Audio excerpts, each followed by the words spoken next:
So good evening, everyone. My name is Alfonso Mayfield. I'm president of Florida Public Service Union, and I want to thank you for joining our town hall tonight on COVID-19, coronavirus, and I also want to thank Superintendent Donald Fennoy for joining us. The first thing I'm going to do is just run through the agenda and acknowledge some people who are also on the call. So we're starting now. We're going to hear some brief comments from the superintendent about COVID-19, how the district is handling the crisis, and just his general vision for what comes next. I want to take this moment while we're going through the agenda to acknowledge several school board members who've decided to join us tonight. We deeply appreciate you taking time out of your busy schedule of joining us, as well as the superintendent, Barbara McQuinn, Chuck Shaw, Karen Brill, Erica Whitfield, Chair Frank Barbieri, Marsha Andrews, and Dr. Deborah Robinson. Thank you for joining us tonight. So to just give you the preamble of why we have been doing this town hall series is we are facing one of the most unprecedented attacks in the history of this country. And it takes, in these moments of being under siege, us taking a unique look at how we collaborate and work together. One of the biggest obstacles we face during periods like this is misinformation and unpreparedness. I'm happy to say that from our local's perspective, our primary mission during this period during the lockdown happened with COVID-19 was to first off keep our members safe by working with the employers and making sure they had the materials, making sure that people were honoring social distancing and whatever cautionary measures were put in place. Also trying to keep members compensated and whole. This happened not because of something that they had done, but because of a worldwide pandemic. And I want to acknowledge the school district's role in working with us on that. But then third, we wanted to answer questions. Myself personally, as well as the FIFA, our organizing staff, our admin staff had received hundreds of questions from members and from non-members asking what was real based off of what they were hearing on the news and how they could actually do their jobs if they were deemed essential personnel and they had to report what did they need to do to keep a little bit safe or safer. We had Martha Baker, who's an RN from Local 1991 in Miami and works at Jackson Hospital, who gave safety preparedness and explained the threat of coronavirus, and we've been having these town halls with each of our employers. We want to take some time tonight and speak with Dr. Donald Fennoy, and before I go to him, I actually want to read a little bit about him. So Dr. Fennoy is the 26th superintendent of the School District of Palm Beach. Prior to his appointment, he served as the district's chief operating officer, which is where we knew him initially. And before coming to Palm Beach, Dr. Fennoy served as the senior area superintendent of the South Learning Community for Fulton County School District. So, Dr. Fennoy, thank you for being with us. Let's just start with hearing anything you want to tell us about what the district is doing in relationship to COVID-19. What do you see happening next? And just any general information that you want us to know. Absolutely. Thank you, President Mayfield. I appreciate it. And I'd like to start off by thanking for you and the entire organization for inviting me to speak to you today and for the great work that all of our employees are doing keeping our district up and running during this, as you stated, unprecedented time. I hope that you and your families are doing well and that COVID-19 will soon become less of a threat and we can all get back to life as we knew it before the global pandemic. Until then, we must navigate these uncharted waters to the best of our ability while maintaining our own personal safety and continuing the operations of the district. The combined efforts of our employees has been transformative. Since we've closed campuses on March 13th, food service workers and volunteers have served more than 1 million grab-and-go meals. I want you to think about that for a minute. Children who might otherwise go to bed hungry are fed because of the commitment of the employees of the school district and also, obviously, members of this particular union. Many other departments are also contributing to the success of feeding sites. I cannot thank transportation professionals enough for helping to deliver food and prepare foods at various sites. I also commend all the custodians and maintenance and facility workers who have sanitized our campuses and buses and are making sure that all of our district facilities remain in prime working order. These same workers are also eagerly have pitched in during this district's coordinated efforts to pick up and help distribute personal protection equipment, also known as PPEs, that was in storage in our medical academies. The list of services that you are providing during this difficult time goes on and on. I am speaking to each of you when I say you are absolutely remarkable. Our combined efforts are key to the success of this monumental transition. It has never been more important to our work for us to operate as one. While we're each dealing with the challenges of being isolated through much of our planning and our work, it is a very heavy lift, and there is no clear end date. We all have to put our heads down and keep working because this is what we do. That is what the district and our community expects of us, and they deserve. Before this call, President Mayfield submitted some of your questions to me, and so I'll try to address some of those now, but I'll definitely take more as time permits. Several employees are curious about how the remainder of the school year will play out. This past Saturday, Governor DeSantis closed public and private schools in Florida for the remainder of the 2019-2020 school year. While our campuses are closed to students, our distance learning is continuing, for the most part, with great success. As a parent, I can contribute to that. Students are receiving lessons from their teachers digitally, through television programming, and through assignments shared with students through other means of delivery. Now, I'm not saying that it's perfect. There are definitely challenges our parents and kids are facing, but we are trying to work through them to the best of our ability. We have a team dedicated to monitoring student engagement. Data just released yesterday shows us that 98% of our K-12 students have accessed the student portal since distance learning began on March 31st. Excuse me? I said, really? Yes, sir. That's good. Distance learning will continue until the last day of the school year, which is May 29th. As for the upcoming 2020-21 school year, we don't know exactly what the next school year will look like. That will be influenced by the status of the coronavirus and by the state and county leadership. Our goal is to reopen as usual in the fall. Please keep in mind that this transition is a work in progress, as you all know. As a district, just like school districts throughout the country, we are in the process of adjusting many of our processes and procedures as they relate to employees. The board will be working diligently over the next few months to adjust to this new reality. As a result of the pandemic and this unprecedented shutdown, new labor laws are being discussed that will be designed to ensure that all industries, public and private, continue to address the evolving methods of protection in the workforce. I expect to know much more about that in the coming months. Other questions have to do with job reporting and why some employees are working remotely while others are reporting directly to district job sites. Employees are continuing to be paid and are subject to work as detailed by their supervisors and is necessary to keep our district functioning for the community in this time of crisis. With that said, the health and safety of our workers is my priority, and that of your supervisors. Anyone who is especially vulnerable right now, perhaps due to their age, existing health issues, family members at home who are fragile, or other factors, should discuss these concerns with the supervisor and discuss their eligibility for other accommodations.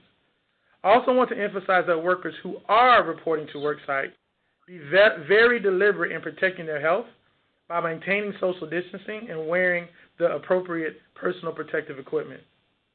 Other questions that were submitted to me before this call deal with summer work. I want you to know that these decisions are still evolving as we don't know when all of this will end. So far, there is no decision regarding summer school programs and commensurate employment opportunities pending. It's no secret that this pandemic is having a devastating impact on the global economy and our local economy. Some of you are asking about unemployment. The district has not, as of yet, had a reduction in force that would necessitate a widespread need for employees to seek unemployment benefits. We are closely working with the state to assess the impact of COVID-19 on the district budget for FY21, and we will keep everyone apprised accordingly. Mr. Mayfield, I commit to you that as we get to those tough decisions, we will be bringing all the union membership in for discussion. I also encourage, this is very important, I also encourage SEIU to consider a unified call for more federal stimulus for K-12 education.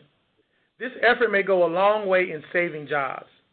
SEIU represents more than 55,000 active and retired Floridians, and there is strength in those numbers. Your collective advocacy may help bring attention to the need for more federal funding that is needed to ensure stability in the school district operations during the months and possibly years ahead of us. The school district of Palm Beach County is ready to stand united, and I hope that the SEIU will join our advocacy efforts moving forward. I want to get to many of your questions as possible. Another question asked was about security at each transportation facility. You should know that these facilities are on the school police direct patrol list. This means that the mobile police units must stop in to check on them. They are also assigned a security guard during the day. I recognize, however, that there are times that they are not there. I'll discuss this matter further with school police. I'd also like to address a question regarding opportunities for advancement. Promoting a culture in which employees have the opportunity to grow and advance is an important part of the district's strategic plan. Please speak with your supervisor regarding these aspirations.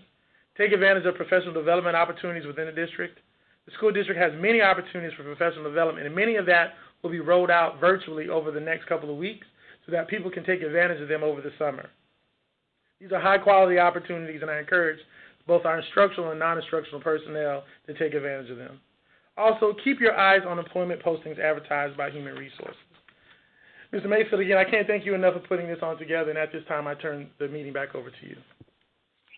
Thank you, Superintendent. So let's actually start with an unscripted question, in part because you brought it up. So on the federal level, we are engaging in the process of advocating for the fourth stimulus, and we are talking to legislators now on Capitol Hill, the Speaker of the House, et cetera. So we're asking all of our employers locally, and we're going to be doing local actions at targeted congressional people in Florida, but of course nationally as well. What are some of the things specifically we should be asking for? I know that during the last recession in 07-08, one of the things that was very helpful to political jurisdictions at the time and employers was pass-through funding to help keep people employed. That's one of our asks. But what are some other things that we should be looking at? Well, I think as it relates to SEIU, I think part of so that was our big ask was, sort of funding specifically targeted at keeping our operational employees employed. And I think as we think about the remainder of what the ask would be, I think that's a conversation I would love to have with you so we can be very united and collective in that ask. We haven't been able to meet with the board as a collective body. Tomorrow will be our first run-through at a workshop, and then our official meeting will be the week after that. So I absolutely think that we have a moment in time to get our collective efforts and let the board weigh in on this. But, from my seat, it's mostly around the funding in order to prevent a reduction in workforce, considering that our primary goal are the kids, but transportation professionals have to get them there. Maintenance workers have to maintain our buildings, et cetera, et cetera. And so I think often I find in my experience that when these budget shortfalls occur, these are the areas that they try to tackle, they try to cut first. And these areas are just as critical to the success of our school district as the teachers as it relates to having an environment conducive to learning. So I think to answer your question, I support what you're saying, but I think we need to discuss further as a collective body our decisions and ask moving forward, sir. Okay, that's great. So the spirit, we'll stay in touch and we'll talk because we're having these conversations ongoing now. I have a meeting next week about it as well. So we'll try to figure out the time how officers can talk. So the spirit in which we collected these questions and asked them, there are no gotcha questions intended here. Part of the reason we want to share them. If there isn't an answer, we don't have an answer yet, that's fine. So then we're going to note it and then we'll follow up and try to get clarity on it. But these were some of the things that came to us, and we want to try to get as many answers as we can. So I'm going to start off with summer school. The first one being, are the schools going to be closed throughout the summer? That's our first question.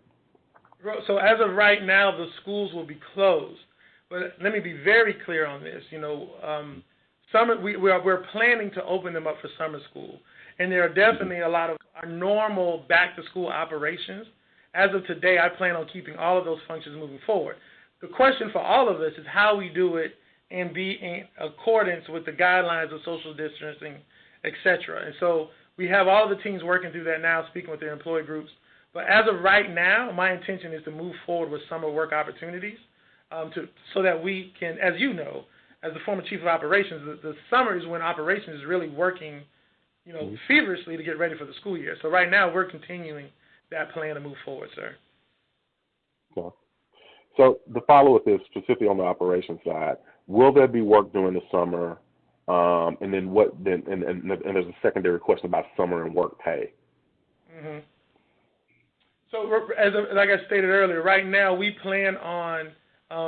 We have not decided to stop any summer work, and so I would probably need something more specific, like to a specific group. But maintenance, food service, we're still planning on opening feeding sites this summer.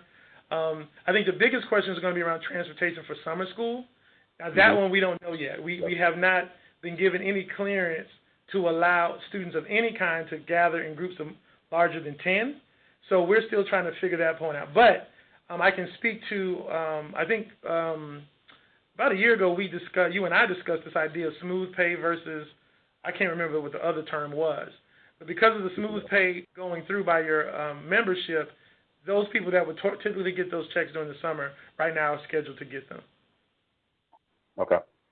The third question around summer school, and it's a long question, so bear with me, is will there be ESC summer school for special needs students, and will there be jobs for the paras who normally do summer school work? We do not get paid in the summer at all. Yeah, so, unfortunately, all the social distancing guidelines are applicable across the board.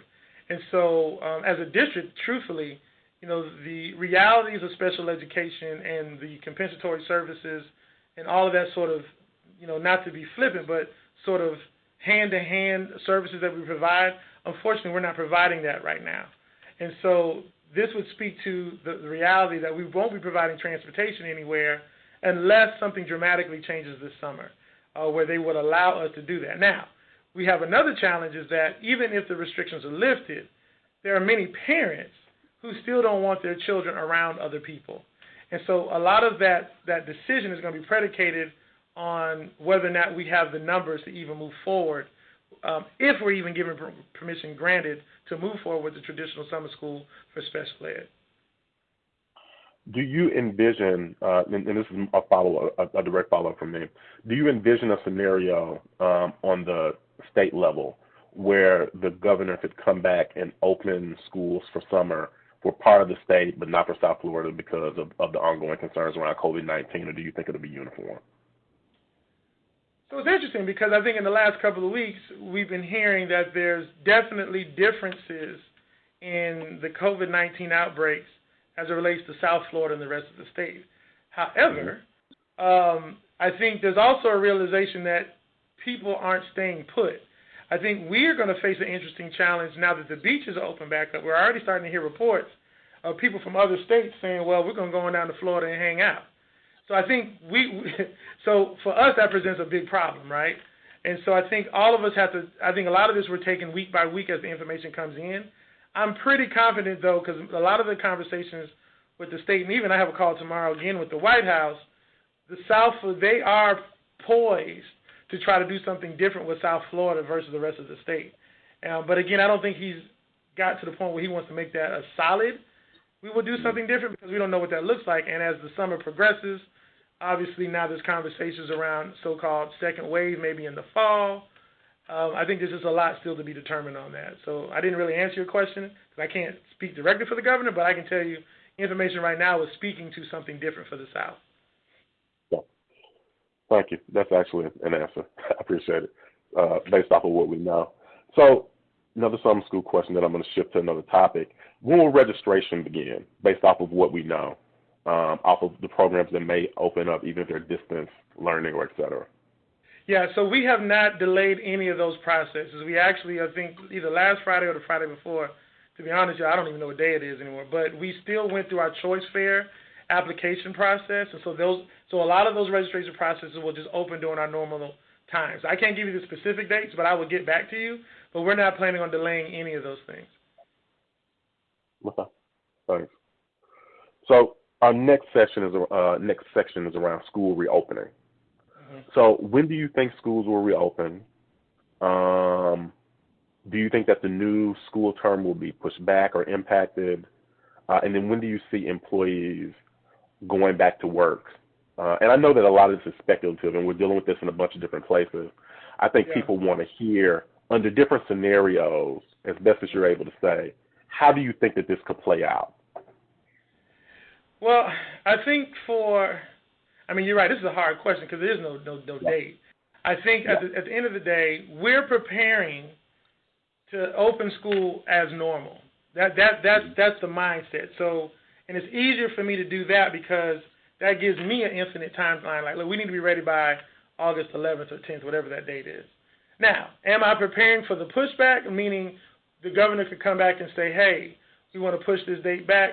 Absolutely. I think we recognize that as a reality. I think there's another part to this, which is we could open regularly, and then once, in our context, close to 200,000 kids, charter and public, get back in schools, then you'll see what happens once you get all these people in proximity once again. So we could find ourselves going back to this sort of distance learning, social distancing thing. And I actually am trying to get the team now, the deputy superintendent and his team, are really trying to build out this distance learning model, but we'll probably end up having somewhat of a hybrid model moving forward. Again, all of this is speculative. I think for the employees, though, and the information that I'm gathering from the White House and other places, I would want your membership to expect sort of a phased approach.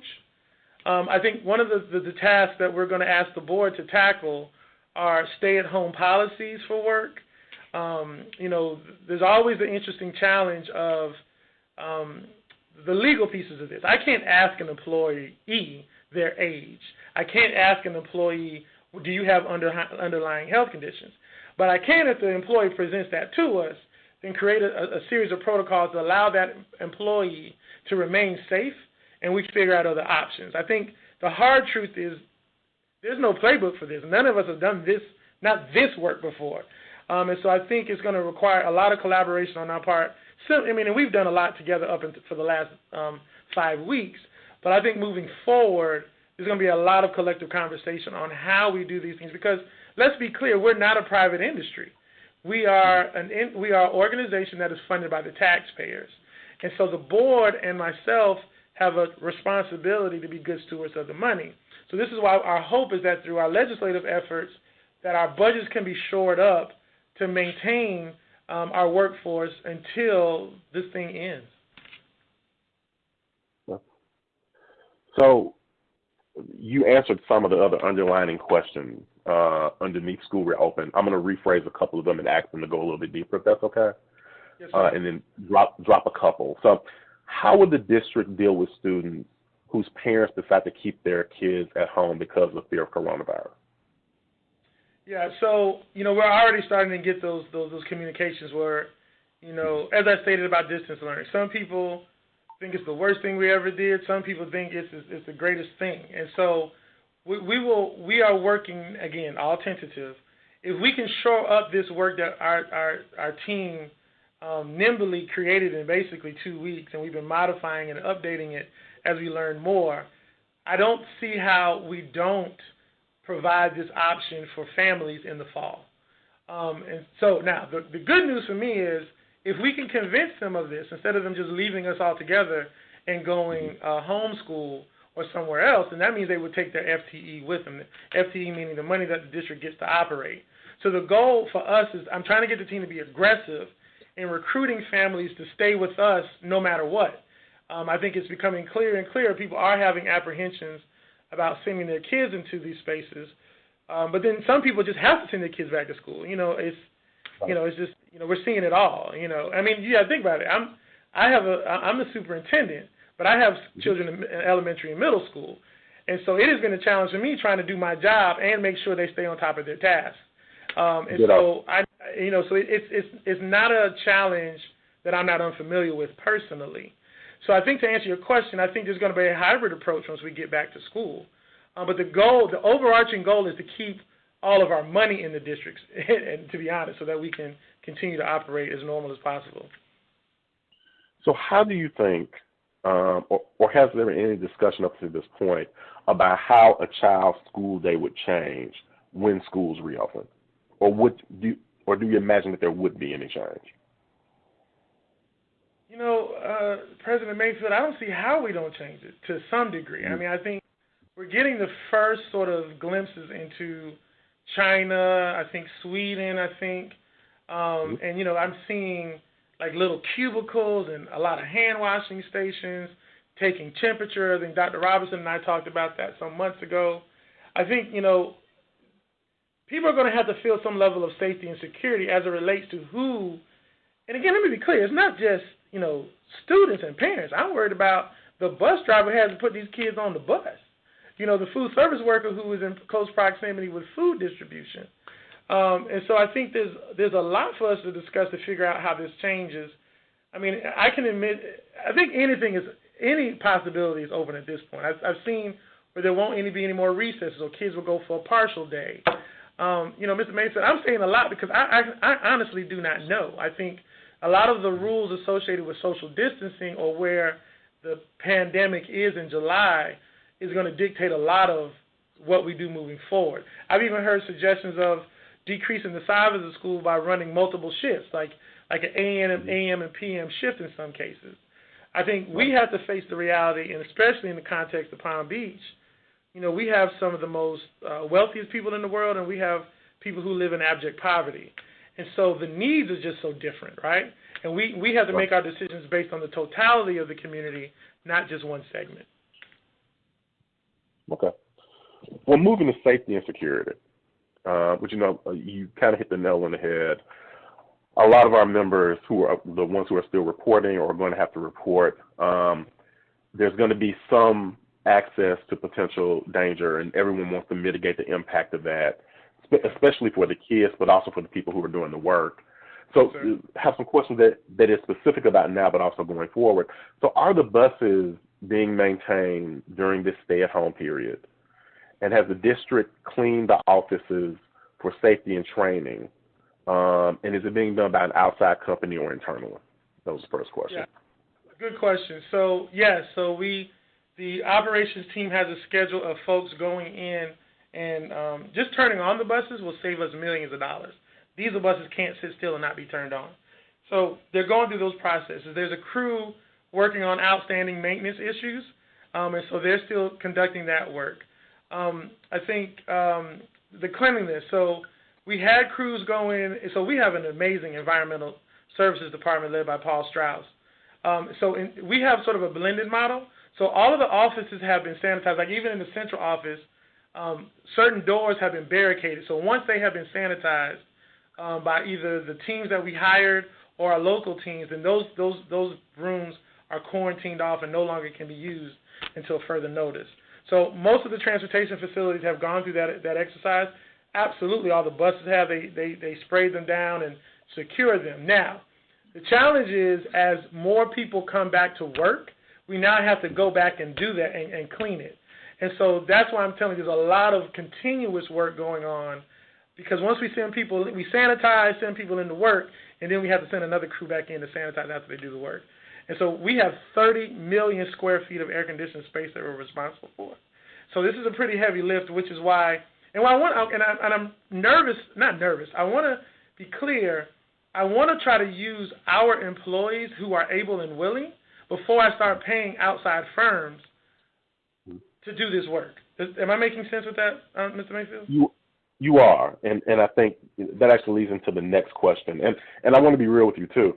I think what we're also trying to see is, from our members' perspective, you know, who are a lot of which are also parents, how their day is going to change. And so this will require a different set of needs. There is an additional layer that we're going to have to figure out of how to clean and keep things even cleaner than they were before because of the fear of infection. So what is the potential, and this is not a question I'm asking you yet. This is a question this is an existential question that we will get to down the line. How will the work for workers in the school district may have to change? Like you said, it's going to be multiple shifts. Is it going to be more like more contained focuses on work? Like what are the layers? What are the job classifications that may have to get adjusted? These are the things that we're wondering and talking about internally too, to say how will the workforce have to meet the moment? And I think that as we talk like as the months and weeks go along, we're going to have, several conversations amongst, everyone, our members and the school district staff to say, what do we need to do to meet the mom? And I think that's the spirit of a lot of these questions. So not expecting you necessarily to have answers, but do want to have it on your mind so we can get answers and figure out how to get into deliberative conversation a little bit later down the line. Yeah, what's important about what you're saying is that it's definitely on my mind. What we realized as an executive team is once we did the heavy stuff, made the decision to close down school, transitioning to moving people working from home where possible, the distance learning, and then ultimately the graduation. So now we're looking at not the small stuff, but the stuff you don't see as, moving the whole organization. Where you and your membership are going to become very important to us is thinking about, like you said, the workday of a bus driver and an attendant. So let's talk about special ed for right now. We have to secure those kids in seatbelts. We have to, some of those kids, without the adults, they can't feed themselves, they can't communicate. And so right now, no one really understands how do you do that in a safe way to protect your employees, but also make sure our kids are safe, right? And so I don't think I can make that decision from my office. We're going to have to really talk to the membership and the leadership of your organization to even understand some of those nuanced pieces of the work to make the necessary adjustments. So moving on, because I want to get through as many questions as we can, because our folks, we will get yelled at if we don't get through the majority of these questions. So the next one is, when a vaccine becomes available, do you think that it will become a requirement for students and employees to have this vaccine before coming to school or work? And will there be COVID-19 testing for staff and students? Oh, boy, you're asking the hard questions today. So I don't have an answer for any of that. I think I can hear lawyers now, this whole idea of mandatory vaccinations. We still live in America. Yep. People still have choices. We're still, we've debated that, honestly, we have debated this. How do I even ask an employee, did you have COVID-19? And I need your paperwork. It sounds silly, but how do I even ask your membership that question? And what's the answer? So if they tell me yes, so then do I then sit them on the side? You have to protect the individual. I mean, there's a lot of mean people out here. And so we're already starting to see what I'm calling sort of the scarlet letter. And, so we don't really know, we don't know how that's going to look because some parents are just vehemently opposed to vaccination. So I don't know, but it's definitely something on everyone's mind. But again, we're so massive. I think that's the other challenge for us. We're close to 23,000 employees and almost 200,000 kids. Just how we do that at scale, we'll have to work through that one, sir. So I'm going to go to our next section is around job uncertainty. This is a very long question that I'm going to summarize and basically make it one sentence instead of four. Okay. But it's basically this. We know that people are now at home. Some are reporting as essential personnel. Some aren't. How long will that last under the current scenario? Potentially for the rest of this school year. So that's the first question. And I have a second question that is a follow-up, but I'll hold it and let you answer that first. Yeah, so as of right now, we are certain that people will continue to get paid under our current budget. All indicators right now is that next year's budget should be whole, and that the operative word is should. Obviously the governor can call the legislature back in at any time. There's no indication as of today that he has scheduled the legislature to come back to look at the budget they just approved. Now, I did hear today that the governor did remove all of the sort of pork projects and all the special projects. So we won a couple prior to that went through the legislature for West Tech, and I think we had one for a museum effort. I think that money's been taken off the table.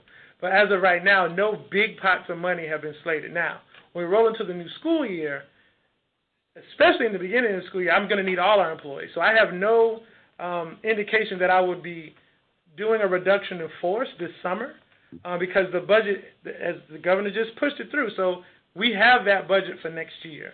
Now, in terms of people reporting, so much of that is going to be predicated on the sort of phased approach to undoing social distancing. But again, I think that is going to be a collective conversation, because I think we also have to acknowledge people's fears coming back to work, even if the social distancing is lifted. Yeah. Are there any? Okay. I'm just getting the text. Are there any expectations in terms of planning for a significant number of drivers, employees, custodians, teachers not returning to work in the August because of the fears around COVID-19? No, I have not had that discussion yet, no. Now, if you're telling me I should be prepared for that, then we are. But as of right now, that has not been a discussion. Okay. All right, good. Not yet, but it's something that we're curious about, and we're starting to talk to our members about to see, do we think that there's going to be some mass exodus of people not coming back in different job classes? And we want to have a discussion about it if we think. We're just starting that process really this week. So as a follow-up to your previous question, because you said something and I wanted to follow up, but I wanted to confirm I was right. The governor hasn't signed the budget yet. Per my understanding, he's holding it up and asking that he not get it, and that there actually may be a special session in May. So we're preparing. Yeah, so we're preparing internally, and I've already started speaking with legislators. We've had conversations with them about the potentiality of there being a special session in May to reopen the budget, because because of the projections of what the revenue will be later in the year. They may be pullbacks, and we're looking at this from vast number of organizational aspects and programs, but that is something that we are hearing. Okay, yeah, we were hearing that, but we heard as of recent from our lobbying team that they weren't. So I heard about him having them remove all of the sort of special interest dollars, but I'm actually on a call Thursday with Commissioner Corcoran, Thursday or Friday. So I'll follow up with you guys if I hear something different. Okay, and we'll do the same. We have a meeting tomorrow night, actually. So question 3. So you answered the question about jobs. Are there any calendar changes that you think that may be impacted because of COVID-19, even if it's not for later this year or for next year? You know, I've been thinking a lot about this. I think to some degree, there's going to have to be, and I think only because. And what makes it complicated because we then have to get all of the different unions to agree to whatever it is under our current modes of operation. I think if there's still travel restrictions, things like that. I'm curious about the whole delaying the year. To be honest, if the scientists and others are saying that there could potentially be a fall breakout, then why would we push school back further into the fall? You know what I mean? It's kind of, and I know most people aren't thinking that deeply into it. I think once we close out the school year, this will be rise front and center as what will that look like. I mean, we still have, obviously we made the very hard decision and very unpopular decision not to hold face-to-face graduations until we're given notice that we can. But some districts are still trying to move forward with dates in July, even though they don't know if that's even possible. So I think right now the best I can give you is sort of a speculative, but I don't see why, and I can't speak for behalf of the board, but I can't see why I wouldn't recommend changing the calendar if it's aligned to safety and security issues in terms of COVID-19. Yeah. Our next section is around hazard pay. And the first question is, as an essential employee, is there any discussion, consideration about hazard pay? And before you answer, I want to point out we have had 6 town halls. This has come up from everyone from adjunct professors to wastewater technicians with cities, bus drivers, everyone. So don't feel like it's just you. But 911 operators, but go ahead. Yeah, this has been an ongoing conversation. I think the reality is hazard pay would include every employee in the district, right? To your point, teachers, principals, bus drivers, food service workers, custodians, everyone. So right now we don't have a budget for that. And so I think that's one of those realities of We're just trying to maintain what we have. Now, let's be really clear about us in Florida. We still got to deal with hurricanes. Like, I got a whole other set of team. I have a whole other team creating hurricane protocols in the midst of COVID-19 as it relates to our sheltering opportunities. And many of your membership helps us with that, especially your maintenance workers and food service workers. So under those conditions, we do have money set aside because FEMA gives us the money for that. Right now, the feds are not giving us any additional money, especially in our context, which would be almost every member unit would be eligible. Whatever reason they would have to ask for it, I don't see any unit that wouldn't be eligible for that. But we don't currently hold that money in our current budget. So the next series of questions are about unemployment insurance. I'm going to actually, for the sake of time, I'm going to combine it into one, and I'm going to summarize and basically ask you the question this way. So under the last stimulus, there was an expansion of unemployment benefits, and that expansion of unemployment benefits also would impact anyone who had hours reduced or reduced due to COVID-19 under different classifications, et cetera. So the basic question is, for drivers who may have been, who would have normally worked in the summer, or bus attendants, or custodians, if they are not able to work, will they be able to file unemployment under this new expansion of unemployment? You know, I don't know the hard answer to that because technically we haven't released them from the organization, as I understand it, Mr. Mayfield. So you please correct me if I'm wrong. I know with the 2-week extension of medical leave, now they can take that. But I haven't heard, I don't know enough about that plan. Mr. Burke actually is working up, so if you would like for me to, what I can do is get the finance team to draft some language based on what their understanding of those rules, and I can get that to you so you can send out to your membership.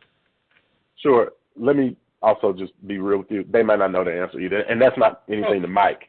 It is unbelievably opaque, and we have had a hard time getting it. We have gotten 6 different answers from 6 different people. We would love to get the answer from him because we're trying to test it, but even some people who participated in the writing the bill said, I don't know. So if you can give us an answer from your perspective, it would be helpful because we're trying to figure out what to tell people. But, yeah.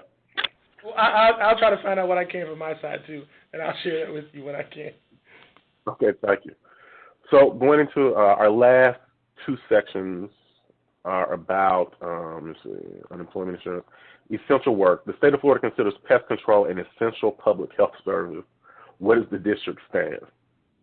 This is not a direct COVID-19 question, but feel free to answer. Pest control, you said? Yes. Yeah, so we're still sending out our pest control workers because one of the things that's been interesting about the schools being empty, when we're not in there, the rodents come in. So we're still sending out teams as those reports come in. So that is essential for us, sir. Okay.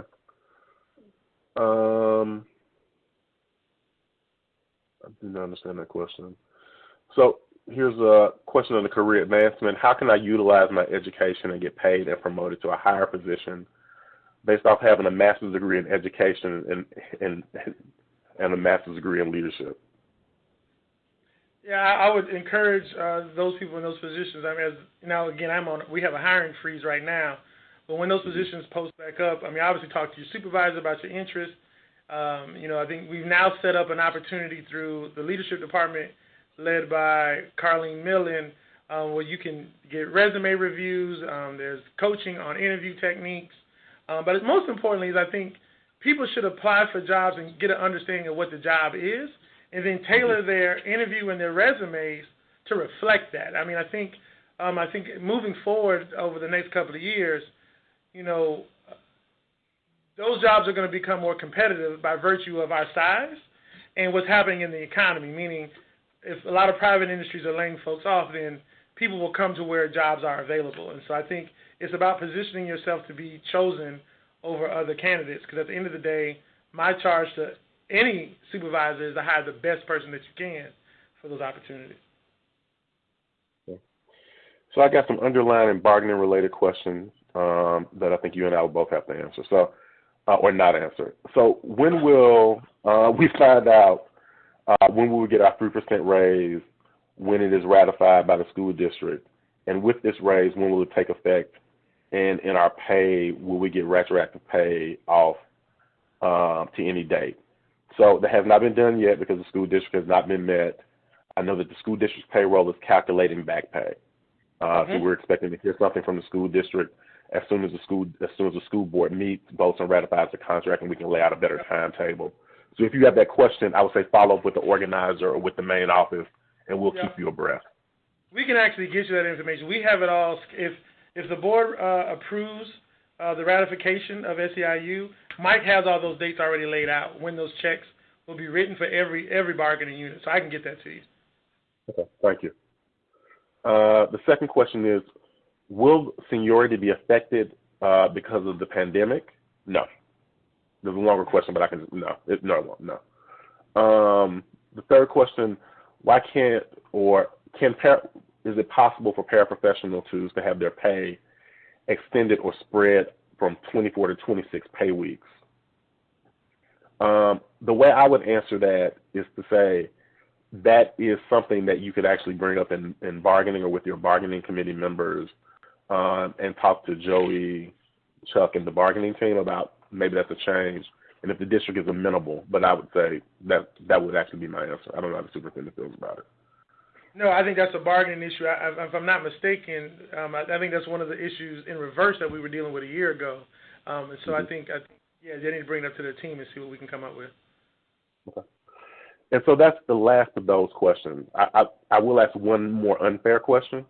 Okay. As a closing one, and this is an Alfonso unfair question. So understanding that, there is a lot of misconception about that the economy, there's talk around a U-shaped recovery and that, once people come back, that things will just kind of magically go back to normal. That's not really how the economy works. Do you have any idea or expectations or serious things that are keeping you up at night about how much the local economy could be impacted by COVID-19 and the potential impact that could have either on classroom size or on millage or et cetera? Yeah, I do have a lot of headaches about this because I think during the Great Recession,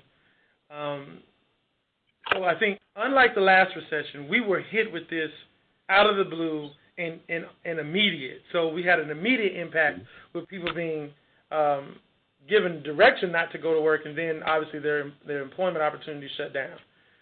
Right. I think thanks to good budgeting, hopefully, that maybe there's enough reserves in the state budget, federal budget, and even locally to prop us up for a year. But I think our real challenge is not really going to face us until the 21-22 school year. I think that's when, because, taxes are kind of a delayed process. We're in Florida. As I told my principals before things got really real for us, with Disney World not being open, that is a huge indicator in the state of Florida. And for those of us who are getting paid, we're not out, buying clothes. And we buy food and go home. That's pretty much how people are spending their money. We're not obviously, we're not buying gas. And so there is a trickle-down effect. It's like a big gearbox. This impacts the other. So I think my hope, and I'm not a prophet by any stretch, our chief finance officer was starting to report out to the board. I encourage everyone on this call to pay attention to those financial updates from the district. But I think, come legislative session in January, I think it'll be a much different conversation being had in Tallahassee than what we experience today. Now, Mr. Mayfield, you obviously are much more involved in the political thing, but that's how I feel today, that I think it's going to be a year out before the real pain really starts. So I'll just say I agree with you. We're preparing for the same hit. It's not, because it's not Orange County, like a lot of people look at it and just kind of see it in the news and just kind of say, oh, okay. Disney is basically furloughing and laying off 100,000 people.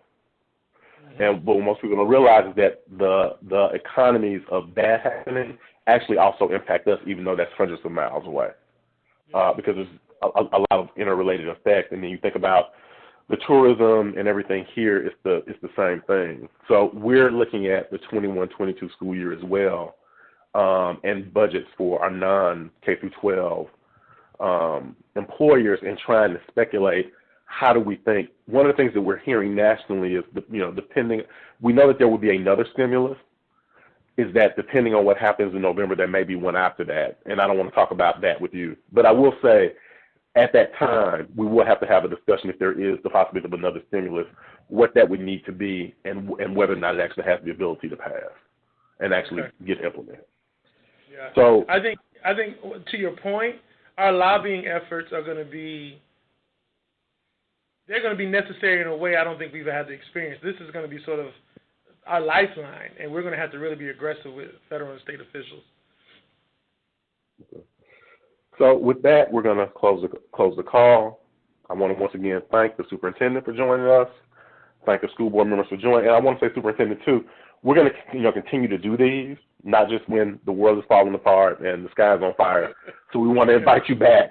Yes, sir. You or Mike have some other conversations about just things that are going on.